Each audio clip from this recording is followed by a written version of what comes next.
Hello, everyone. My name is Casey Trapp, Associate Director of Student Programs at the World Affairs Council of Philadelphia.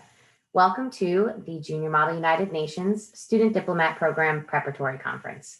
This is part one in a three-part series that is designed to help you as student delegates be as prepared as possible and to be the best delegates that you can be at our final conferences in May. So let's get started.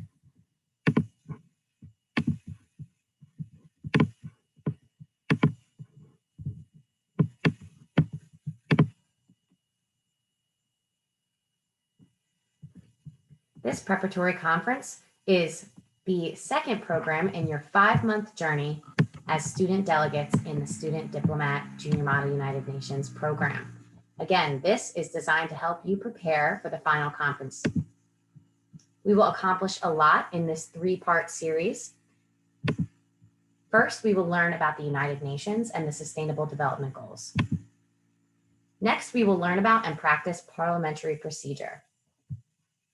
The next two presentations, you will learn about resolutions, practice writing and amending resolutions, learn about position papers, and finally, you will get some tips for preparing for the final conference. Before we get started, make sure you have a blank piece of paper and a pen or a pencil, or a blank document open on your computer so you can take notes and participate in some of the activities along the way. So let's think back to the Cultural Diplomacy Conference back in January. We learned a little bit about the United Nations at that conference. And in the meantime, before this prep conference, you might have done some research on your own as well. So first, let's review what we learned at the Cultural Diplomacy Conference, and then we'll learn a bit more about the United Nations. First, the United Nations was founded in 1945 to promote world peace, develop good relationships between countries, promote cooperation in solving the world's problems, encourage a respect for and protect human rights. And let's remember from the Cultural Diplomacy Conference that all of these goals are rooted in the concept of diplomacy among UN member countries. None of them are possible without successful diplomacy. The United Nations also has the responsibility to deliver humanitarian aid after natural and man-made disasters, to uphold international law. An example of this is if there is a threat to international peace or security, the UN can approve peacekeeping missions or impose sanctions. The UN also has the responsibility to promote sustainable development, and we'll touch more on that in just a moment. Before we move on, I want you to reflect on this quote, maybe even take some notes and write down what you think this quote means.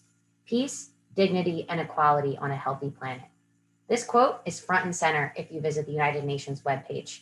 Let's take a minute to reflect on that statement and think about what it might mean for the UN's work and how it relates to this year's program topic of ensuring healthy lives and promoting well-being for all. Peace, dignity, and equality on a healthy planet. As I mentioned, part of the UN's responsibilities is to promote sustainable development. The Sustainable Development Goals help guide that work for the UN and its member countries and its partner organizations. These are 17 interconnected goals. They were adopted in 2015 as a universal call to action to end poverty, protect the planet, and ensure that all people enjoy peace and prosperity by 2030. We're only 9 years away from that end goal. Development must balance social, economic, and environmental sustainability. Sustainability means that the UN, its member countries, and its partners shouldn't enact short-term solutions or quick solutions to problems. These solutions should be well thought out and should have lasting effects for years and years to come. These goals build on work that has already been done by the UN and will help to guide the future work of the UN and its member countries, along with its partners and partner agencies. And again, we have a quote here for you to reflect on just a bit. These Sustainable Development Goals provide a shared blueprint for peace and prosperity for people and the planet now and into the future. Again, take a minute to reflect on this quote. You might even want to write down your thoughts.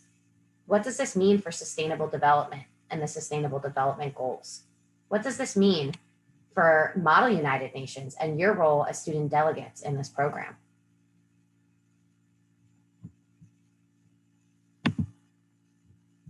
So here you can see the 17 Sustainable Development Goals. No poverty, no hunger, good health, quality education. These are just some of them. You can read the list yourself. As you can see, they're all very interconnected. For example, we'll look at this year's program topic of good health. That definitely relates to Sustainable Development Goal number 6, clean water and sanitation. Those definitely go hand in hand, along with SDG 4, quality education, and SDG 5, gender equality. Those also go hand in hand. So take a second to look at some of these goals and how they might be interconnected. You also want to keep in mind how the solutions for them are interconnected and how you can tackle more than one goal with the solution that you propose as a student delegate at the final conference. A very important thing to remember as we talk about the SDGs is that these are just goals, not policies. It's your job as delegates to come up with the policies that will achieve these goals. For these goals to be reached, everyone needs to do their part. Governments, the private sector, civil society, and students like you. And again, this year we're looking at SDG 3, good health, for our program topic of ensuring good health and promoting well-being for all. So let's take a minute to think back again to that cultural diplomacy conference in January and what you learned about your role as delegates or diplomats. Your role is to serve as delegates from your assigned country at the Model UN final conferences in May. The final conferences will simulate a meeting of the United Nations General Assembly. And when we say simulate, it's kind of like playing pretend. You're going to assume the role of a delegate from your assigned country, along with all the other students at the conference doing the same. And as we said earlier, the topic of this meeting is based on Sustainable Development Goal number 3, ensuring healthy lives and promoting well-being for all. As delegates, you will debate and discuss this important global issue and work together to come up with solutions that can be implemented by the UN and its member countries. So let's take a minute. Let's take a break from all of that information that we just learned together and take some time for a quiz. We're going to quiz your knowledge about the United Nations based on some of what we talked about and some of what you might have come across in your research. So here we go. Get out something to keep track of your score, and we'll tally up the score at the end. Okay, question number 1. When was the United Nations founded? A, September 30th, 1901. B, October 24th, 1945. C, November 17th, 1990. Or D, September 12th, 2001. The correct answer is B, October 24th, 1945. How many countries were founders of the United Nations? A, 51, B, 193, C, 60, D, 74.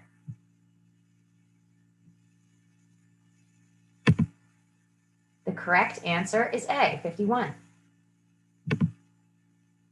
What powers do the 5 permanent members of the Security Council have? A, power to remove countries from the Security Council.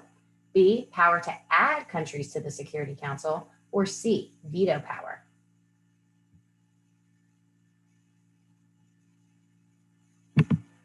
The correct answer is C, veto power. Question 4. Which of these events came first? A, World War I or World War II. B, founding of the United Nations. C, founding of the League of Nations.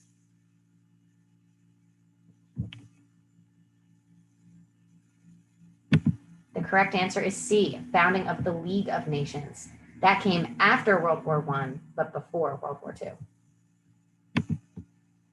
What set of goals came before the Sustainable Development Goals? A, none. B, Millennium Development Goals. Or C, 2015 Global Goals.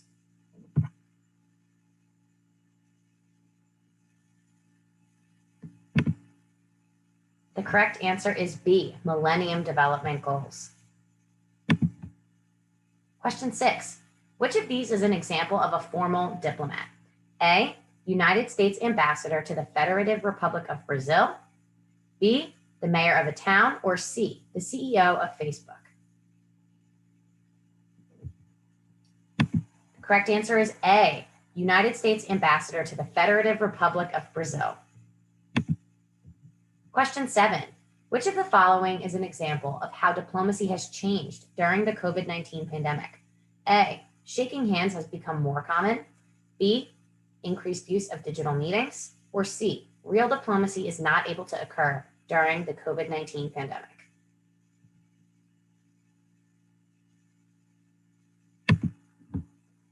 The correct answer is B, increased use of digital meetings. Even diplomats have had to move their work to the digital world during the pandemic, right? Question 8. Which of the following should a diplomat do in order to establish a good diplomatic relationship with another country? A, learn the cultural norms and practices of the country they are working with. B, argue their position on an issue until they get their way. C, prioritize the cultural norms and practices of their own country.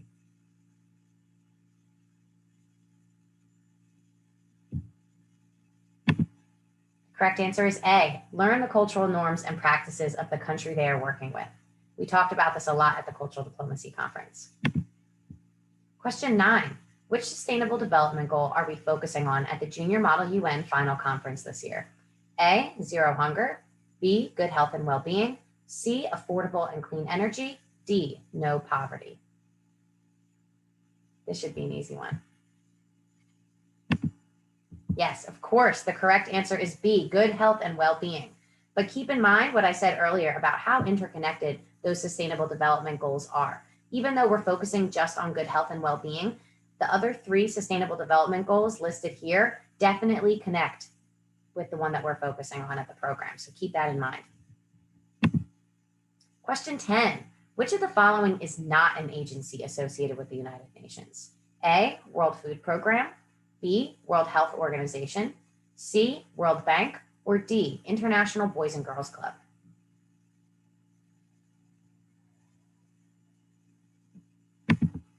The correct answer is D, International Boys and Girls Club. All of these other answers here are agencies that are associated with the United Nations. Question 11, 2 more questions to go. Which body of the United Nations includes all 193 member states? A, the General Assembly. B, Security Council. C, Economic and Social Council. Or D, none of the bodies of the UN include all 193 member states.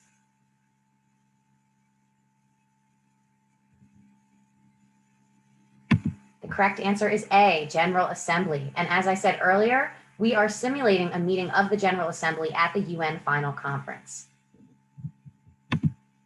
Last question. Question 12, who is the current Secretary General of the United Nations? A, Ban Ki-moon. B, Kofi Annan. Or C, Antonio Guterres. The correct answer is C, Antonio Guterres, although all 3 of these people have been the Secretary General of the United Nations. So here I would recommend that you take a break, take a minute to stand up from your computer or your phone or your laptop and stretch, and then we will move into the second part of this presentation, which is about parliamentary procedure. Okay, welcome back from your break. Let's get started with the second half of this presentation. So take a second to think, what is another word for the people who work at the United Nations? This should be easy. We've said this word a lot already during this presentation and at the Cultural Diplomacy Conference. Yes, of course, it is delegates or diplomats. We will use those interchangeably during the program. As we all know, it is really important to practice public speaking as a Model UN student delegate and diplomat. Why is this? We have to remember that communication is one of the most important skills that a delegate or diplomat should have. It is also important to know who your fellow delegates are. And so public speaking is a key component of parliamentary procedure. We will start to talk about that in just a moment. Key communication between you and your fellow delegates will allow you to share your ideas clearly and efficiently. So I just said the term parliamentary procedure. What is parliamentary procedure? Take a moment to think about what this might mean. Maybe you've heard of the word parliament before, or maybe you understand what a procedure is. Parliamentary procedure is a set of rules that governs how committees or meetings work. So this governs how a delegate, or when a delegate may speak, and whom delegates may address or speak to. Parliamentary procedure is used by, of course, Model United Nations, but it is also used by the United States Congress, student governments, city council, like City Council in Philadelphia, school boards, churches, and other organizations. Again, this is a great way to organize a meeting for any of these different organizations. So why do we use parliamentary procedure? It helps us produce quicker and more efficient meetings. It keeps the meetings organized and makes sure that delegates stay on track and on topic. It protects each member's rights and allows everyone's voices to be heard. It also carries out the will of the majority. And finally, it provides structure so that delegates remain courteous and respectful. So parliamentary procedure ensures that, when the debate is heated over a really important and contentious topic, that not everybody is talking over one another, that everybody's voices get to be heard, and there is an organized way in which people are allowed to talk and communicate with one another. This is really important for the final conference because, as I said, good health and well-being is a very complex and complicated topic, and all of you will be representing your assigned country, all with different views and opinions and cultures on the topic. So this is a great way for us to organize the meeting and make sure that everyone has their voice heard, everybody stays on track and on topic, and that we get as much done in that final conference as possible. So how do we use parliamentary procedure? We're going to go over some key terms that you should know for the final conference and instructions. First, there are two roles that students and the facilitators will play during a Model United Nations. First, there are delegates, that's you of course, who will be representing their assigned countries. There will also be facilitators acting as chairs or co-chairs. They will help to moderate the discussion and the debate on the meeting topic of good health and well-being. A chair is kind of like a referee who's enforcing the rules at a sports match. So they'll make sure that everybody stays on track, on time, that everybody is speaking in the correct order, and they'll be enforcing the rules of parliamentary procedure. Your role as a delegate is to represent your country, to debate, to draft, and amend resolutions. Delegates will have placards that indicate their country. Of course, we can't be in person. Normally in person, we would have the placards in front of you at your table when you get there, or you would bring them from your school. But we're encouraging you to make your own placards at home. So make sure that you reference the digital classroom, and we have some instructions for how to make your own placards that you can bring to the final conference, the virtual final conference in May. These placards are basically an extension of your hand when you want to raise your hand or you want to show that you're voting for something during the meeting. You can see a great example here on the left-hand side of a student representing the country of Pakistan. The chairs will also read out a list of countries that are supposed to be in attendance at the beginning of the committee meeting. Delegates must respond with present or present and voting, so that way the chair knows that you're in attendance. While we can't practice the roll call right now because this is a recorded session, let's say, for example, that the chair calls out Federative Republic of Brazil. The student representing that country would say the Federative Republic of Brazil is present and voting. It's kind of like how your teacher calls out attendance at the beginning of class.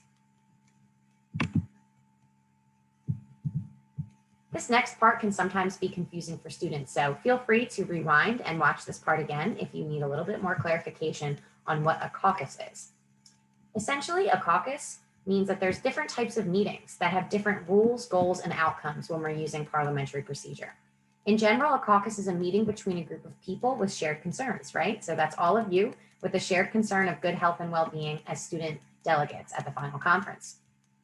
A moderated caucus is when there's a formal debate and a discussion led by the co-chairs. Again, this is when they act as sort of a referee enforcing the rules of parliamentary procedure. An unmoderated caucus is an informal discussion where delegates can speak freely. So if we were in person, you'd be encouraged to get up from your seat and to go negotiate and debate and discuss with delegates at other tables and from representing other countries and other regions of the world. This is kind of like small group work in a breakout room. So think about, this can also be similar to, the different kinds of meetings that you have in school. You might go to class where your whole class meets together and your teacher presents a lesson.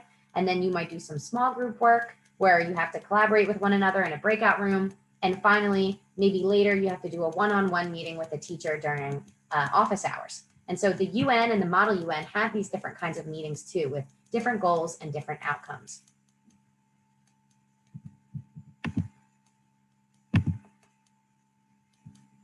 As I said before, communication is a really important tool that delegates or diplomats should use to communicate their ideas and to communicate with other delegates and diplomats. One of the ways that you can do this is to raise a point. Points help delegates communicate with one another and with the chair. So in general, a point is a question or a concern that a delegate may raise with the chair. And here in the parliamentary procedure key terms scroll that we have at the bottom of the screen, you can see a couple different kinds of points that you may make as a delegate. The first kind is a point of order. This can be used when you believe that a mistake was made with regards to the rules of the procedure, of parliamentary procedure. Say, for example, you have a speakers list and you believe that the chair or co-chair called the speakers list out of order. You can make a point of order and say that you believe that one country was scheduled to speak before another, or that you got skipped in line maybe. So this is a way for you to communicate with the chair when you believe that a mistake has been made. There's also a point of inquiry. This is used when you have a question about the rules of parliamentary procedure. The co-chairs are really here to help you all in your experience with the Model United Nations program, especially if it's your first year participating. So please ask as many point of inquiries as you want to the chairs. They're here to help guide you through the program and to teach you more about parliamentary procedure in real time as you're using it at the final conference. So this is used when you have a question about the rules of parliamentary procedure. And I should note that the chairs will be college students who have participated in Model UNs many, many times before. So they have a lot of experience to lend to you all, a lot of knowledge. And again, they're there to help you and to guide you throughout the process and the program. Finally, there's a point of personal privilege. This is used when you're experiencing some sort of discomfort. Maybe you're unable to hear another delegate. That happens a lot, right? When someone's speaking on a virtual platform and then they're muted. So maybe this is when someone's muted and you have to let them know. Point of personal privilege. I'm unable to hear the delegate representing the Federative Republic of Brazil. Another way that delegates can communicate with one another and communicate with the chairs is through motions. This is very similar to a point. They just have different terms and a little bit of different goals. In general, a motion is a proposal by a delegate that the committee takes a certain action. So this is less of a question and more of a nice demand. So you could motion to open and or close a committee session. I should also say a suggestion. That's a good word for it. Again, you can motion to open and or close a committee session. You could motion for lunch. And you can motion for a moderated or an unmoderated caucus. So to go back to the motion to open or close, at the beginning of your committee session, the co-chairs will ask if any delegates want to motion to open the committee session and begin the proceedings of the day. So we encourage that you are the student who takes the initiative and motions to open up the committee session.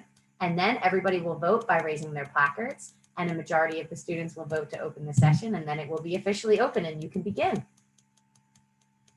A motion for lunch is very obvious. If you feel that you and your fellow delegates need some time for lunch, you're free to do so and motion for lunch to the chair. And again, you can motion for a moderated or an unmoderated caucus. So if you think that you and your fellow delegates need some time for informal discussion, you need some time to go to a breakout room and negotiate or talk about an amendment for a resolution, this is the time to motion for that kind of caucus to the chairs. And if you feel that you need some more structured discussion, if you feel that maybe people are getting off topic, or you need to make sure that everybody gets the chance to speak, you could motion for a moderated caucus so the chairs can keep time and enforce the rules of parliamentary procedure. Before we end this part 1 of the 3-part prep conference presentation, let's just practice a little bit of parliamentary procedure. So, thinking back to everything that we just learned, what do we do when we want to officially open our committee for the day?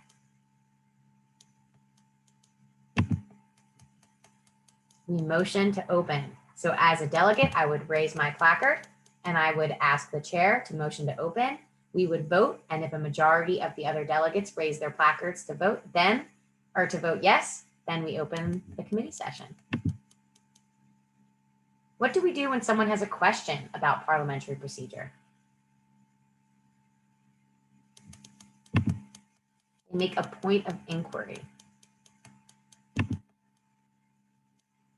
Again, we can practice raising our placard, or in some virtual platforms, we can use the raise hand function.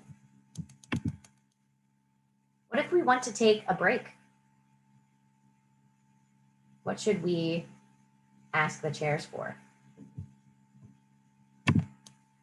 We could motion for a break, or we could make a point of personal privilege. Thank you, everybody. I hope you enjoyed this first part of our 3-part preparatory conference presentation. You can find the other presentations on the digital classroom. Part 2, we'll talk about resolutions and what resolutions are. And part 3 is our resolution writing workshop. This is where you learn how to write preambulatory and operative clauses, how to amend a resolution, which is really important for the final conference. And you will also learn how to write a position paper and hear some tips for preparing for the final conference. Thank you all. Have a great day, and can't wait to see you at that final conference.